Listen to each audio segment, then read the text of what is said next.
Sup guys, it's Kosh and today we're doing beginner's guide on canned heroes. The guide that will guide you through the first days of playing it, so you will be more efficient and you won't do beginner's mistake and do the right thing. Let's go. So, first of all, my first advice will be using the steels because closing those windows, okay, it's hard. What I would advise you guys to do at the start. First of all, you want to follow the guide closely up to the point where you can't do the task anymore, because if you will do the summon early on, you will spend all your mana. Mana is the currency used for the summon, and you won't be able to finish that task, so you will have to wait longer. Don't do that. Then you got the missions. They are lower, and those are repeatable and different. So we need to watch an ad right now, and the best thing to watch an ad is to get attack buff, so let's do that. After that, you gotta close the window. It's hard, but you can get those rewards. Now, what do you want to spend your mana on for the summons? Let's go to the vending machine. My personal advice would be balancing it between the companions and equipment, like between those two. Focusing on companions a little bit more once you did some equipment summon. So let's do few equipment summons. Maybe we'll get something good here. There we go. It's pretty straightforward. You open those and that will give you the rewards. If it's C, it's like, it's not that bad. It could be worse. Let's summon a little bit more. I would aim for... Oh my god, that's a big one.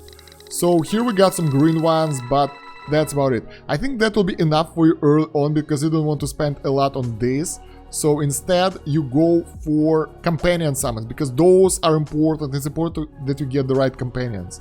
So you go here, you summon those companions, you keep clicking, and you hope to get the blue one. If you get the green one, it's okay as well. So let's do 33 summons, the big summon right here, and let's see if we'll get lucky. Bam, bam, bam. We got the green ones.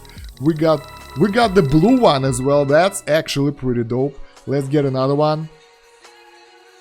I got enough of those mana after going to the next stage, next boss area. We got 2 A-tier summons there. That's nice.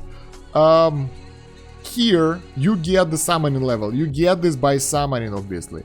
And the higher it is, the higher will be the chance of getting the higher tier stuff, obviously. And like, as you go through those, the chance of getting the low C tier guys will be lower and lower, and you will get higher chance of getting the higher ranked ones. Same with all the summons here. You also get the summoning points there, and there are summoning level rewards. Once you advance to the next summoning level, you will get some free mana coins, some summoning tickets, so don't forget to get those and use those. So let's do a couple more of those since we got resources for that. Open all, we got the green one again, and another one.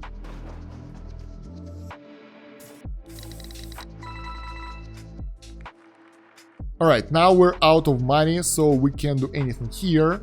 But we got the one random summoning ticket that we earned for summon, so let's use that. And that should give us the blue thing, right? Yep. So what will it be? We will get the fishing can. Nice. Good. So let's go to companions now. The guys that we summoned, the guys we didn't. Most likely you will be limited to the green guys only because those are more available. And I would advise going with these range type ones because they do the most damage. They are really good for good damage. Penetrator type is good as well. So go for the damaging ones. You don't really need support ones early on for the first few stages because the more damage you do, the better. Now, once we got the blue guys though, we will use them. You can check out their skills over here to see how they work. But overall, you just want to level them up. Oh my god, I got 12 millions. And see their damage, like it's 300,000 attack. In comparison with our guys, it's like twice as much. Moreover, who can be upgraded? I think this one. No, the other one. This one. No. That will be a good addition to your team, basically. So, yeah. After that, when you got your guys, you upgraded them a little bit. You go to battle formation, and here you can either use auto. That will apply your strongest guys. In our case, it's all of our strongest units. You say okay, and that will boost your damage so much. So let's level them up a little bit more. They are being expensive already. Crazy. So yeah, that will help us so much to progress. You can't even imagine. So our strongest guy from the previous tier was 125 attack. That one is even more. So yeah. Now As you can see, those guys are taking out the enemies, no problem. Let's check how the boss fight will be. Probably the boss won't be even able to... Ooh, look at that, the fishy. Won't be able to even come to us. Yeah, that's really, really good. At this point, when you leveled up that much, that you got way stronger than you were before, and in my case, it's the next stage, you can go to this map, to the previous area, and here you can finish all those areas that are not 3 stars. That way you can get even more mana. Let's do that. So you go to the stage that you haven't finished, to 3 stars, you go for the boss fight with a new, very powerful team, you one-shot everyone like crazy, and you get 3 stars for that. And when you complete all 3 stars for all the floors, you will get the reward. So there we go, we managed to take out all the guys with 3 stars, and that got us 3,000 mana coins, which is really good because that allows us to get way more stuff. So let's move to our latest stage and keep going. Now let's talk about equipment a little bit. With equipment you really want to get the good weapon, the bullet one, and for me it's ice cream, so I upgraded it a lot. And as you can see, it gave us 272% attack for Tin Can, for the main character.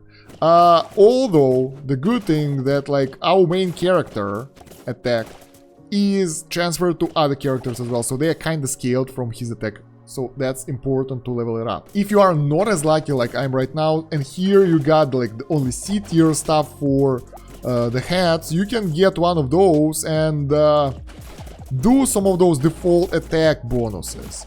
That will give you way better stats, and like that will help you out anyway. So try to upgrade those, get additional stars, that will be worth it. Going for sets might be a good idea, but only when you are further down the game, down the line, because early on you really need to get the max stats, and yeah, don't worry about matching sets to get those extra benefits of gold acquisition. That doesn't give you that much. Those 10-20% won't save you. Sadly, in this game, upgrading the gear that you don't use is pretty much useless. So for example, if we upgrade this one a little bit, that won't give us anything because all those stats are only available on equip. So now when we're done with the companions and equipment a little bit, let's go talk about those upgrades. This is pretty simple. You go for attack always.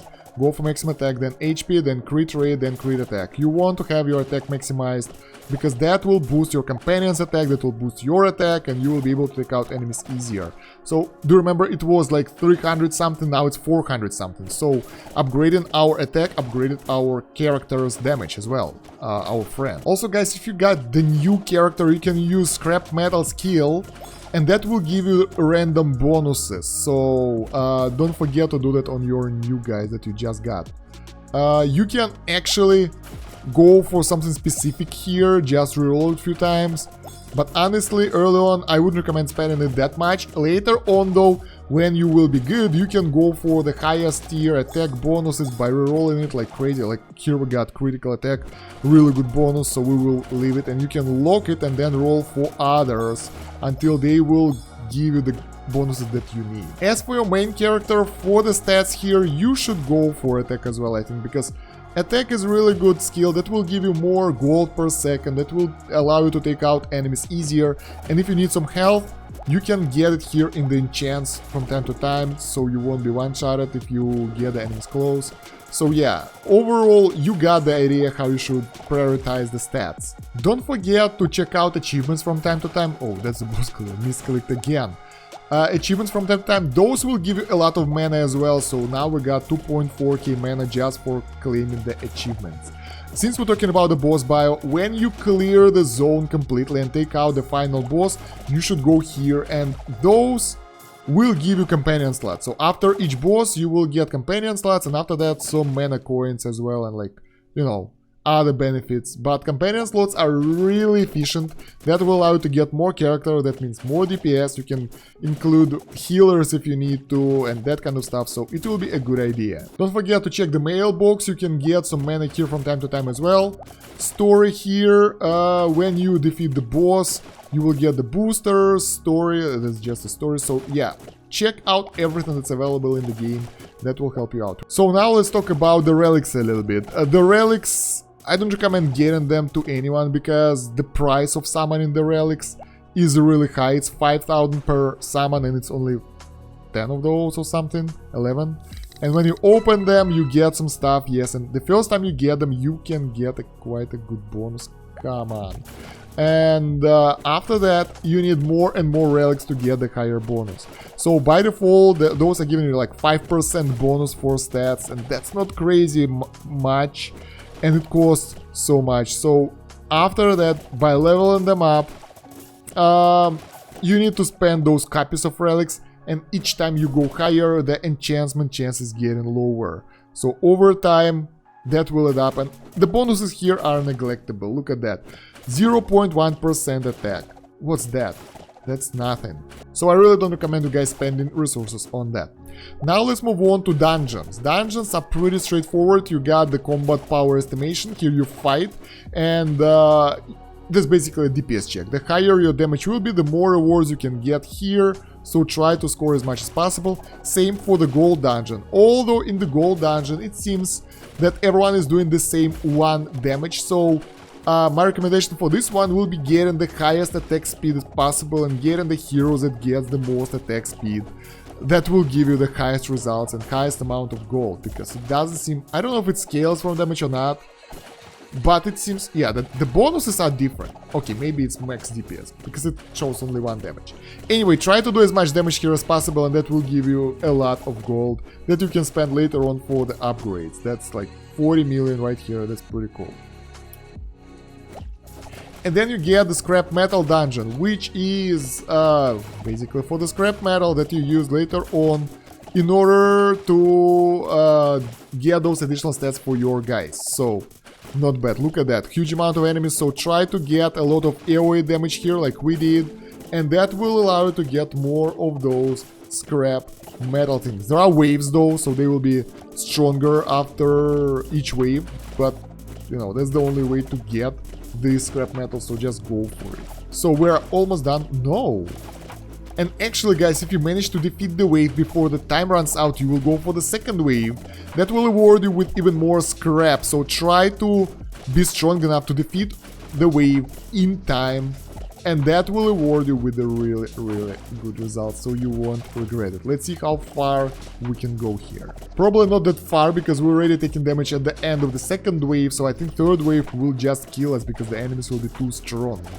But yeah, look at that, they are already getting to us, and that, yeah, they decimated my team pretty fast. So we got about 1k of those scrap, which is not that bad. And the last thing that we haven't talked about is playtime reward. You can draw a card here and select the one that you need. It will be randomly distributed, so you click and you get the random stuff. Sometimes you can get something good here, sometimes not, but it requires you to play 3 hours per day to get the most rewards. I don't think if I want to do that, but it's up to you if you want to do that or not. Oh, and yes, we got the evolution of the main character. In order to do that, you gotta attempt the evolution. Basically, you will have to fight the boss in order to get to the next evolution. And the boss will be pretty tough, although, yeah, it's doing damage to you as well, so you gotta get ready for that. And when you can do the evolution, you will get double attack, HP, and critical attack, and don't forget that that will carry over to your companions, so that's